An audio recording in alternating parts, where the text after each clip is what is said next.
Hi. One of the common mistakes or traps that I find novice instructors, and indeed far more qualified instructors, often fall into is that they believe their job principally is to teach subjects. By that I mean junctions, roundabouts, traffic lights, meeting situations, open road driving, dealing with traffic situations, dual carriageways, etc., etc. The list is almost endless. And of course, those are absolutely part and parcel of the job. There is that syllabus that the DVSA suggests that we should teach all learner drivers, and it's important that we cover that syllabus off. However, at the core of safe, confident and competent driving lie 5 core skills, and you'll often hear me refer to these in other training videos. And those are awareness, planning, anticipation, car control and judgment. So if right from the early stages, working with our learners, we root every lesson in those 5 core skills, then what you'll find is your lessons are going to become far more effective for your learners, easier for you, and will help your learners develop faster and deeper.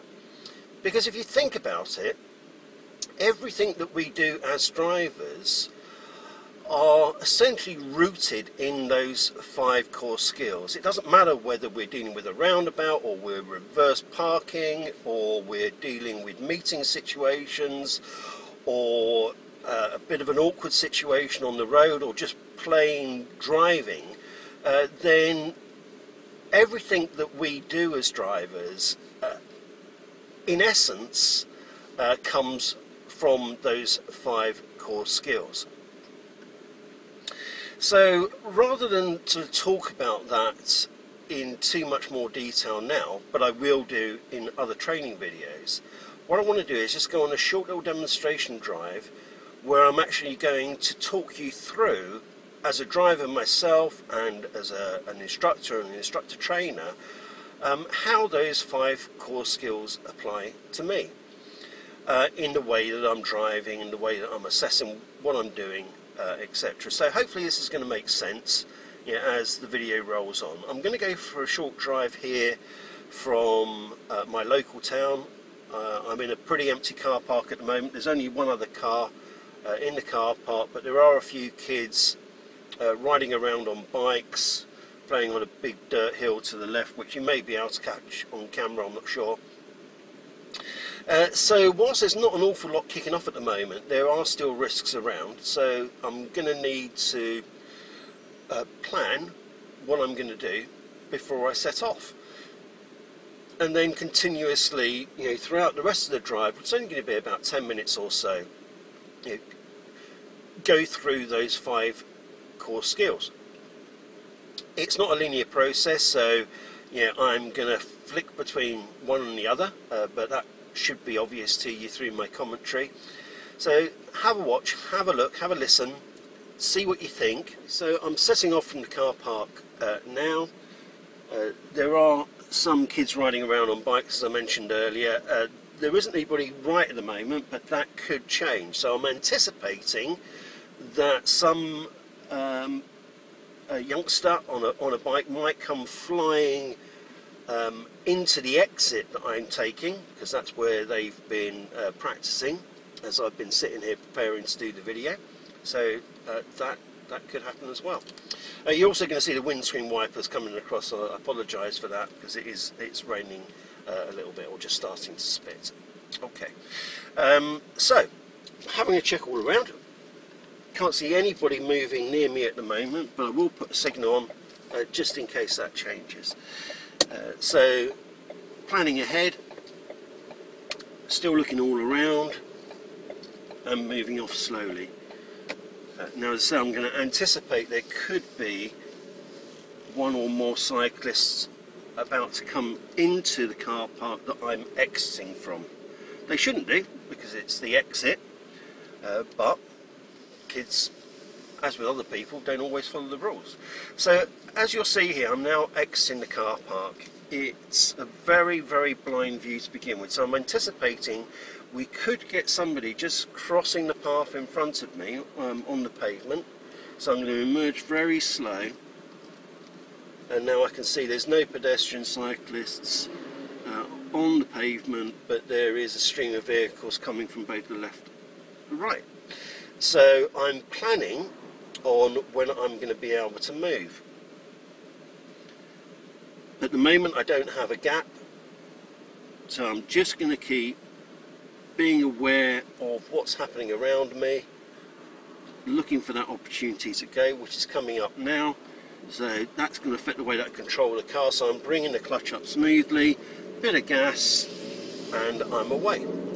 Immediately updating myself, so being aware of what's happening behind and also what's happening ahead. Nothing really going on at the moment. Got some cyclists coming up on the right, but they're well out of my way. There is a car coming towards them, so they could be overtaking, and they are, so I'm just easing off my speed and just moving myself over to the left slightly, just in case that vehicle decided to take a bit of a wide path. Okay, I'm going to be turning right at the roundabout ahead, so I'm anticipating that I might need to be about to stop, so I'm bringing my speed down, letting people know where I'm going, adjusting my car control, so hopefully I can keep the car rolling, which I can now after this red car that's just passing me. Preparing to exit the roundabout, anticipating there might be something just out of sight, so I'm keeping my car control nice and slow, and anticipating there might be a car about to come round this bend ahead, and there is. So again, just keeping my car control nice and slow so I can deal with anything nice and easily. Scanning up the road ahead, I'm going to be turning left, and again anticipating there may be something just out of view that I might need to react to in terms of my car control. Again, planning ahead, preparing for the next junction, and I'm going to be turning right. So going through my normal routine, anticipating there may be more pedestrians about to walk in front of me. I've got a blind view to my right because there's a parked van. So I'm planning on what I'm doing next, anticipating as I pull out the situation may change, so I'm going to use the way that I control the car to bring the vehicle out nice and slow, keep creeping it out, keep creeping it out. I can see I've got an opportunity to go, but then I can see there's a car reversing on the left, so keeping everything nice and slow, and now I can make progress. There's a pedestrian on the left, she may decide to walk in front of me, so again using that information to plan how I'm going to do the next little bit of driving, so just keeping everything nice and slow. So again, looking ahead, planning for the next junction, going to be turning right, anticipating I may need to stop at the giveaway line, so that's affecting my car control, bringing the speed right down. I can see there's a vehicle approaching from the right. I'm going to keep the car creeping very slowly forward, keep checking in all directions, and I can see I've got the opportunity to go, which then immediately links into the way that I control the car, so I can accelerate gently and I'm turning left. Again, anticipating there may be something just out of sight that I need to react to, so again affecting my car control, bringing the speed down, and now planning ahead. You can see there's a car approaching, it looks like it's going to give way to me, and planning for the roundabout ahead. Again, anticipating there might be something coming from the right that I might need to give way to. There is nothing, so I can enter the roundabout, but again being aware of my surroundings, letting people know that I'm exiting, And again, as soon as I can see it's clear, planning ahead. So all of these aspects, of course, then feed into making good judgment calls. Because if I'm not using the other 4 skills, which we all use as drivers, pretty much all of the time, and probably without thinking about it, then I don't have the right amount of information to be able to make good judgment calls. So there's a pedestrian on the left. So I'm just going to give them a slightly wide berth in case they decide to step out in front of me. How these 5 core skills, as I said at the beginning, sort of just underpin everything that we teach our learners. Now, that doesn't mean that the subjects that you teach aren't important. Of course they are.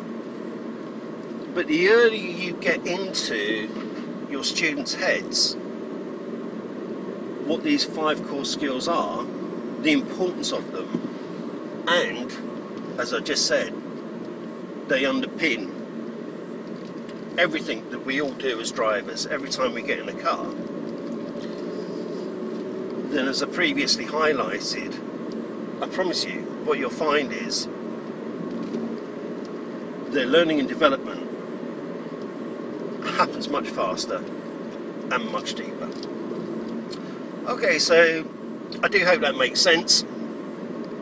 Please leave any comments or queries in the boxes below, and we will get back to you, I promise.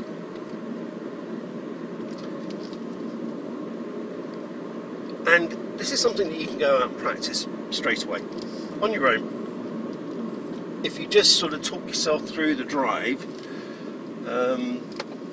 whenever you get in a car, you don't need to be with anybody else, you don't need to be with a learner, you don't need to be with a trainer, you don't need to be with your partner, you can do it by yourself. Just talk yourself through when you're using these 5 core skills, and that's really going to give you a great head start on preparing for the rest of your instructor training. Okay, so thanks for watching, and see you again soon. Cheers, bye.